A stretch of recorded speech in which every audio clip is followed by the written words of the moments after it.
मावळ तालुक्यातील इंदोरी येथील टोलानी मेरीटाईम इन्स्टिट्यूटच्या आवारात बास्केटबॉल खेळताना झालेल्या अपघातात एका 20 वर्षीय विद्यार्थ्याचा मृत्यू झाला आहे।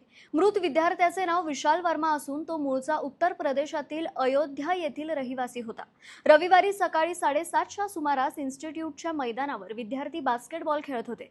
यावेळी विशाल वर्मा हा बास्केटबॉलच्या रिंगला लटकला असता अचानक रिंग तुटली आणि त्यासोबत लोखंडी खांबही कोसळला। हा जड खांब थेट त्याच्या अंगावर पडल्याने त्याला गंभीर दुखापत झाली। अपघातानंतर त्याला तातडीने तळेगाव येथील भाऊसाहेब सरदेसाई जनरल रुग्णालय येथे दाखल करण्यात आले। मात्र गंभीर डोक्याच्या दुखापतीमुळे सकाळी सुमारे 10च्या सुमारास डॉक्टरांनी त्याला मृत घोषित केले।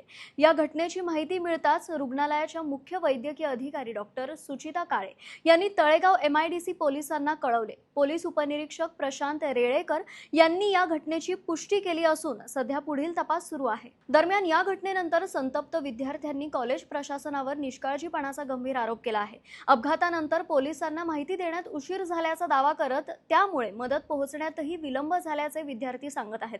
या दुर्दैवी घटनेमुळे परिसरात हळहळ व्यक्त होत असून शैक्षणिक संस्थांमधील सुरक्षा व्यवस्थेचा प्रश्न पुन्हा एकदा ऐरणीवर आला आहे। अशा घटना टाळण्यासाठी जबाबदारी नेमकी कोणाची आणि विद्यार्थ्यांच्या सुरक्षिततेसाठी ठोस उपाययोजना केव्हा होणार हे पाहणं आता महत्त्वाचं ठरणार आहे।